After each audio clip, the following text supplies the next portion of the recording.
Mkoa wa Katavi ni moja kati ya mikoa inayounda kanda ya kilimo, huku ikipewa hadhi ya kuwa ghala la chakula nchini. Ndiyo maana serikali ya awamu ya 6 chini ya Rais Dr. Samia Suluhu Hassan imetumia zaidi ya shilingi bilioni 14 kwa ajili ya ujenzi wa mradi wa kuongeza uwezo wa kuhifadhi nafaka ulioko chini ya Wakala wa Taifa wa Hifadhi ya Chakula NFRA. Vihenge hivi vimegharimu zaidi ya bilioni 14, vimekamilika na tayari tumeanza kuvitumia. Mheshimiwa Rais alipokuja hapa mwezi Julai mwaka 2024, aliweza pia, kutokana na kwamba vihenge vimekamilika, aliweza pia kufungua kanda mpya ya ununuzi wa mazao katika mkoa wetu wa Katavi. Kabla ya hapo tulikuwa tunategemea kanda nyingine, kanda ya Sumbawanga, ambako tulikuwa na ufinyu wa bajeti ambao ulipelekea kwamba uuzaji wa mazao na hasa kuiuzia serikali ulikuwa ni wa kiwango cha chini. Lakini kuanzia mwaka huu 2024 2025, baada ya Mheshimiwa Rais kukabidhi vihenge vile na pia kufungua kanda ya Mpanda, wananchi wetu wameweza kuuza mazao yao kwa serikali kwa kiwango kikubwa zaidi cha tani hizi 28,000 ambazo tayari vihenge vyetu vimejaa mazao hayo, na ilikuwa ni mazao ya mahindi pamoja na mazao ya mpunga, ikiwa ni akiba ya serikali kwa ajili ya matumizi ya baadaye au kwa ajili ya kusambaza kwenye nchi jirani endapo kutakuwa na uhitaji huo. Kwa hiyo kwa upande wa sekta ya kilimo, wananchi wetu wanaendelea kufanya kazi kwa jitihada kubwa na mkoa umeendelea kupata mavuno kwa ziada.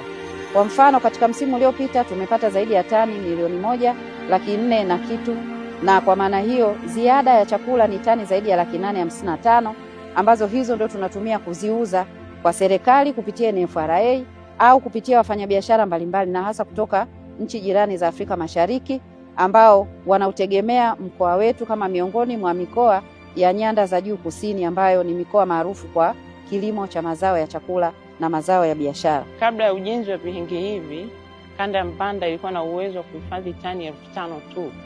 Tulikuwa na ghala moja la tani 5,000. Lakini tunamshukuru Mama Samia Suluhu Hassan, rais wetu mpendwa, kwa kuweza kutujengea vihenge hivi ambavyo mpaka sasa tuna uwezo wa kuhifadhi tani 28,000. Nafikiri mnaona ni mafanikio makubwa kutoka tani 5,000 mpaka tani 28,000. Hatuna budi kumshukuru sana mama. Kanda ya Mpanda ina uwezo wa kuhifadhi tani nyingi kwa wakati, ambao mradi huu wa vihenge umekuwa ni sambamba na ujenzi wa maabara ya kisasa, vyoo vya kisasa na godown moja jipya la kisasa. Kwa hivyo tumepata faida kubwa sana watu wa Katavi kwa ujenzi wa mradi huu.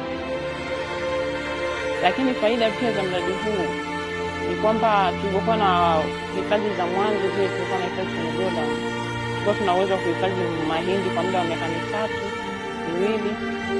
lakini kwa upande wa silo tunaweza kuhifadhi mahindi mpaka kufikia miaka 5, mahindi yanakuwa hayajaribika. Kwa hivyo ni mafanikio makubwa.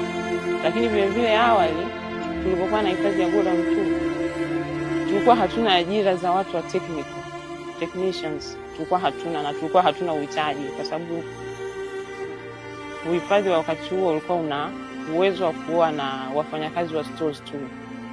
Lakini kutokana na kukamilika kwa mradi wa kisasa wa vihenge, tumeweza kuwa na uhitaji wa kuongezeko la ajira kwa watu wa technical ambao ni technicians na engineers kwa ajili ya kuoperate mtambo. Kwa hivyo hiyo imetupelekea kuwa na faida ya ongezeko la ajira. Faida nyingine ni usafi wa nafaka. Awali tulipokuwa tukipokea mahindi, tulikuwa tunachekecha kwenye chekecho za kawaida. Baada ya mradi kukamilika, mahindi yamekuwa yakichekechwa na mashine, kiasi ambacho hata kama mahindi yanafika yana unyevu wa juu, mashine imekuwa ikitusaidia kuweka unyevu katika usawa na kuhifadhi mzigo ukiwa kwenye unyevu unaostahili. Mradi huo ambao tayari umeanza kufanya kazi unatarajiwa kuongeza tija hasa katika mikoa ya Rukwa na Katavi, hasa kwa kuzingatia miundombinu ya uhifadhi ambayo ilitumika awali.